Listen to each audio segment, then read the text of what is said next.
Hello everyone. Good morning to today's The Hindu News Analysis. Myself Nitin K. Biju, I'll be applying for the civil service interview this year. Coming to today's quotes, you are only confined by the walls you build yourself. This is a very important quote which is relevant in the lives of all the human beings. So as we all know, we don't achieve our full potential because we place limitations on ourselves that we can't do this, I can't do that. So these kind of limitations we place on ourselves and we blame the external circumstances for our failures. For example, we can say that due to this lockdown I was not able to study or something like that. So these kind of external limitations we place on ourselves. But this quote says that no, it's not the external limitations which are resulting in our failures, but we are confined only by the walls we build ourselves, right? It is the limitations we place on ourselves which pulls us back. So if you are able to convince our mind that we can do anything, then definitely we can do anything. So that is what the quote tells about. Now, coming to the contents page, today we'll be discussing about 5 important articles which are there in the Hindu newspaper today. Coming to the first page, the important news are the central health teams to monitor 20 districts with heavy caseload. This article will be discussing in detail. Also, the economic recovery may take over 1 year, says CII. CII is Confederation of Indian Industries. So, along with that, we might have seen that yesterday there was an aerial salute performed under the leadership of the Navy for respecting the health workers and all, right? So before moving to the article, I want you guys to pause for a second and practice the question by yourself. After discussing the relevant article, we'll be coming back to the question again. Okay. Now coming to the first article. BRICS against COVID-19. So here the article discusses about the relevance of BRICS in this situation of COVID crisis. As you all know, in this global war against novel coronavirus, the emerging economies, mainly belonging to the BRICS, they have reached out to other countries humbled by the pandemic. For example, India has reinforced its credentials as the pharmacy of the world. As as a substantiation to this, you might have noted that like India is the world's largest producer of hydroxychloroquine, and it has exported the drug to many countries, including the SAARC countries, the Gulf countries, and even to Russia, Brazil, Israel, and even the US. So you might have noted all these things. So India has reinforced its position as the pharmacy of the world. And coming to China, despite allegations that it has delayed sounding the alarm about COVID-19 infections, China has responded strongly in containing the pandemic and leveraging its position as the workshop of the world. Why is it called the workshop of the world? Because it is providing the hardware necessary for fighting the COVID-19 pandemic. That is the gloves, the mask, the coveralls, the shoe covers, and the testing kits to hotspots across the globe. Also, under its Health Silk Road doctrine, the Chinese reached out to two of the worst global hotspots, that is Italy and Iran. Also, coming to Russia, despite fighting the virus at home, Russia to send its doctors and virologists overseas, including launch of the famous From Russia with Love air mission to Italy. Okay, and even as per the request of Donald Trump, the Russia sent medical supplies and experts to New York's John F. Kennedy International Airport too. Also, coming to South Africa, in the African continent, it is South Africa is currently the head of the African Union. Also, they are engaged in framing a pan-African response to COVID-19. So we can see that countries like Russia, China, India, and South Africa are doing well in the COVID-19 response, and even it is helping the other countries to fight the COVID-19 pandemic. Among the BRICS nations, only Brazil's response may need a course correction, as it is being criticized for its lack of preparation in the COVID-19 pandemic. So what is the article telling is, what the article telling is that it is time to coordinate the efforts. As we have already shown, the BRIC nations have already shown their individual capacities. Now it is time to coordinate. The BRICS countries now need to pool and coordinate their efforts in partnership with the WHO and Europe and the North America. But for seeding a robust international HADR response, HADR means humanitarian assistance and disease response, right? Humanitarian assistance and disaster relief. So in order to have a robust HADR response, the BRICS countries may have to reactivate an existing disaster response mechanism. What they are talking about? They are talking about the New Development Bank, which is also called as the BRICS Bank. So the Shanghai-based BRICS New Development Bank of the BRICS countries, they already demonstrated the way forward to allocate the financial resources to combat the COVID-19. So what the BRICS Bank has already done, they have set up a they have given $1 billion emergency loan to countries like China, India, South Africa, and Brazil, and they are even planning to provide $10 billion of crisis-related assistance to the BRICS member countries. So this NDB's financial model demonstrated to address the pandemic. It has already become a template to address the natural disasters in the world. So this is the relevance of the BRIC countries. Already they are being successful in fighting the pandemic. Now with the help of the New Development Bank, they should be able to improve its support to other countries. So that is what the article is talking about. So what is BRICS? BRICS is the acronym coined for an association of five major emerging national economies. They are the Brazil, Russia, India, China, and South Africa. So it started as BRIC. South Africa was not there initially. So its formation was in 2009 as BRIC, and South Africa was inducted in 2010. Right. Now coming to New Development Bank. The New Development Bank, it is also referred to as the BRICS Development Bank. It is a multilateral development bank established by the BRICS states. Okay. Now coming to the formation and headquarters, this treaty was signed in 2014 and the treaty came into force in 2015. And the headquarters is in Shanghai, China. Now coming to the practice question for prelims, consider the following about New Development Bank. It is also called as the BRICS Development Bank. Its headquarters is in Beijing. Which of the above statements are correct? So as we all know, the first statement is correct. It is also called as BRICS Development Bank. And coming to the second statement, as we all know, the headquarters of New Development Bank is in Shanghai. So it's not in Beijing. So the second statement is wrong. So which of the above statements are correct? Only one. Option A, one only is the right answer. Okay. Coming to the second topic, central health teams to monitor 20 districts with heavy caseload. So what is this news about? As we all know, the total number of COVID cases in India crossed 40,000. In that, around 28,000 active cases are there and around 11,000 of recovered cases are there.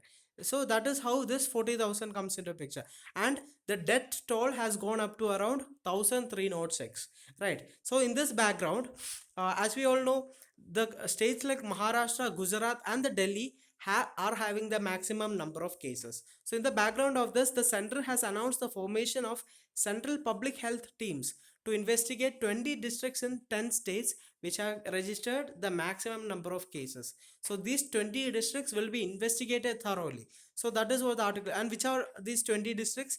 They include Mumbai, Pune, and Thane in Maharashtra, Ahmedabad, Surat, and Vadodara in Gujarat, Indore and Bhopal in Madhya Pradesh, Chennai in Tamil Nadu, Hyderabad in Telangana, Kolkata in West Bengal, Kurnool, Guntur, and Krishna in Andhra Pradesh, and Southeast and Central Delhi districts. Okay, so these teams consist of experts from various institutes like NCDC, AIMS, JIPMER, and All India Institute of Hygiene and Public Health.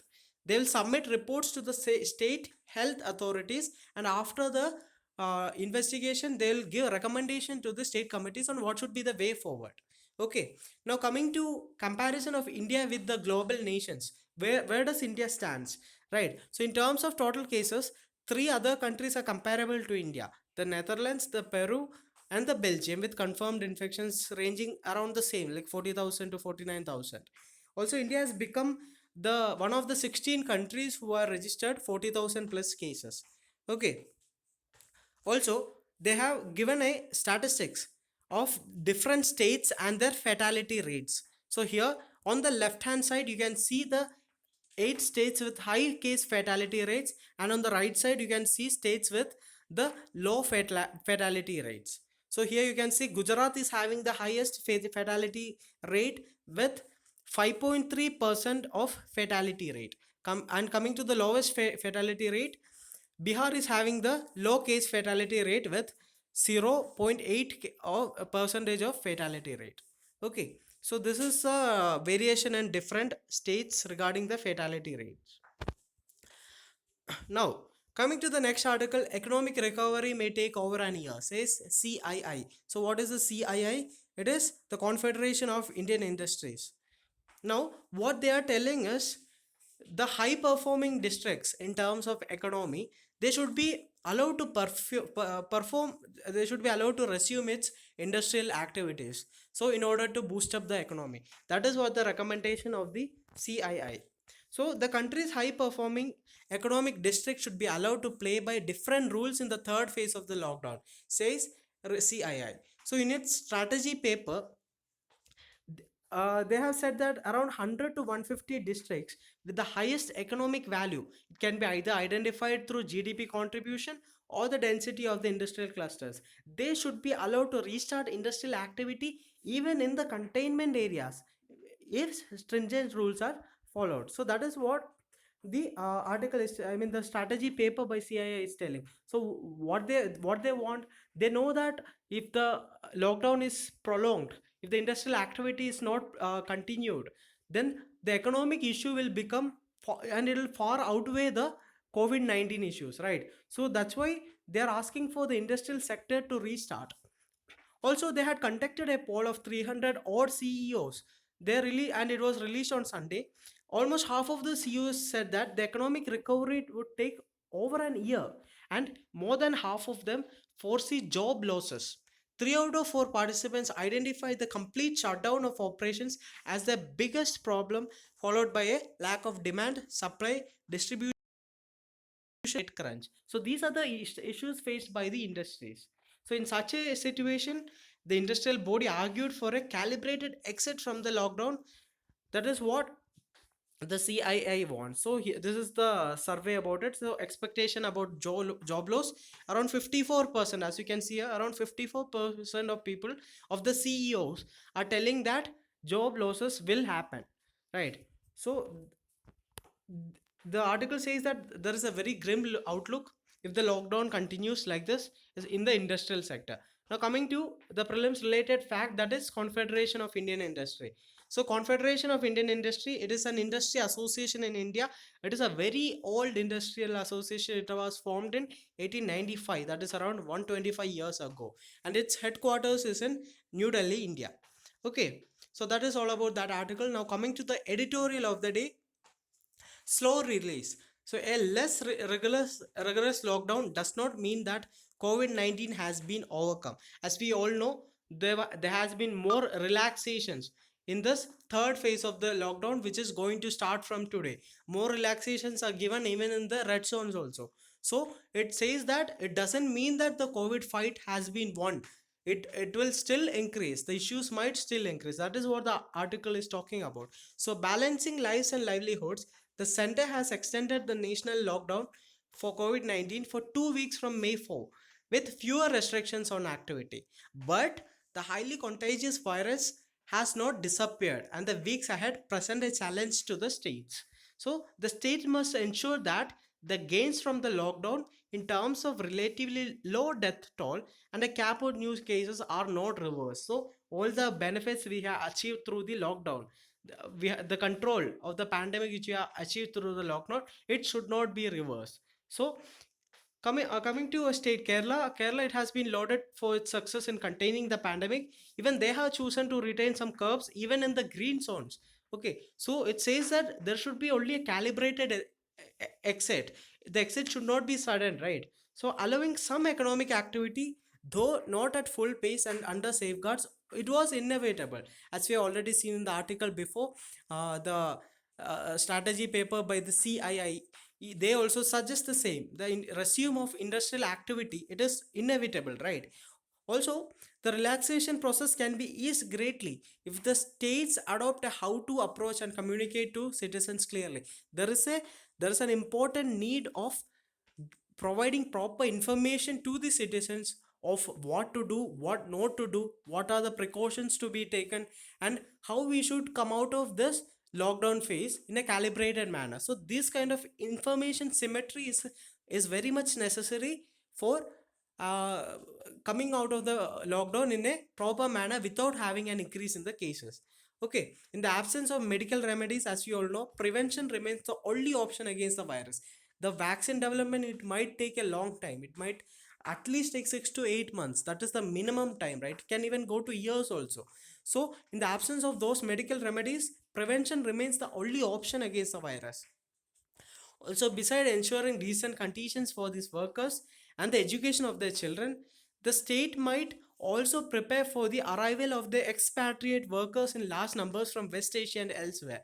So, as we all know, the governments are planning to receive the expatriate communities from the West Asia and other parts of the world, right? So, this should not, this is a much necessary step because Indians are stranded there. But when they come, we should be able to take enough precautions, uh, have enough facilities for quarantine, and have enough testing facilities so that their arrival doesn't result in a spike, another spike in the COVID-19 cases. So these unprecedented pressures add to the need to maintain the highest vigil against COVID-19, right? So even the biggest cities, as we all know, India has an unplanned urbanization in the bigger cities, right? So this time should be seen as a time to time to see that how bad urbanization has been taken place in India, how it has resulted in unplanned densification, rampant pollution, poor healthcare facilities, right? So all this is an appropriate moment to start repairing the damage created by unplanned urbanization in the country, right? So what the public must be told emphatically is that the relaxation of the lockdown is not a return to life as it existed before the coronavirus, but it is a new reality, and that calls for safe measured activity. So that kind of an information, that kind of a mentality should be inculcated in the minds of the people so that they won't relax the vigil which is taken against the COVID-19 pandemic. So that is what the editorial talks about. Coming to the second editorial, no comfort in numbers. So the article is about the issues which West Bengal is facing. We have heard news that the actual fatality rate in West Bengal is much higher than what is reported. So the editorial is regarding that. So West Bengal, which reported its first COVID-19 case in mid-March, has now recorded a total of 922 cases. The state has reported 48 deaths but has not counted 72 people who have died of comorbidity. So what is comorbidity? Comorbidity means along with COVID-19, they had some pre-existing conditions, pre-existing health conditions like diabetes, high blood pressure, etc. So these pre-existing conditions are called as comorbidities. The people who are having comorbidities have a higher fatality rate as per reports. So that is what comorbidities are about. So what West Bengal did is they didn't count 72 people who died of the comorbidities also. So that is not the right way, because the all other nations and even all other states in India are even counting the COVID deaths even if they had comorbidities also. Also, the issue with West Bengal is that it is now ranked the fourth lowest in terms of the number of those who tested. This is despite the fact that it is the fourth most populous state. So here the testing rate is very low. Also, against a national average of 721 tests per million, West Bengal has a dismal 212.6 tests per million, which is very low even comparing to the national average, right? But initially, this was not the response of West Bengal. It was the first state to move from containment to mitigation to contain the spread when it announced a complete lockdown before the Prime Minister announced a national lockdown, right? So they had started it early itself. But now the efforts are not up to par, right?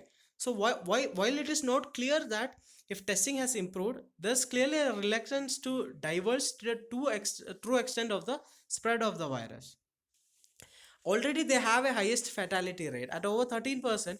The case fatality rate is very high in West Bengal, while the detection rate continues to remain the same, which is a reflection of poor surveillance and a failure to actively look out for fresh cases. Now, as Kerala has demonstrated, early detection of cases and tracing of contacts, quarantining and testing will not only help in containing the spread but also markedly reduce the case fatality rate. Now, trying to keep the numbers artificially low by testing fewer people or not divulging the actual numbers and tracing their contacts allows the virus to spread unchecked, right? If the testing is not done properly, then the virus will spread like anything. Also, a high number of cases is not a reflection of the failure of the state, right? If the cases are high, then it means that the state is being waging a war against the virus. But whereas a high case fatality rate serves as an evidence of poor response. So what this line, it is very important. Just by seeing the high numbers, we should not judge a state's failure or success. High numbers are a reflection of the increased testing rate, whereas high fatality rates are the reflection of a poor response. This is what the line is telling. Also, with the lockdown now extended by 2 more weeks, the government should follow advice of WHO and cover the lost ground by aggressively testing and isolating cases and tracing the contacts. Also, assembly polls are going to happen in next year in West Bengal. So it should not be a reason.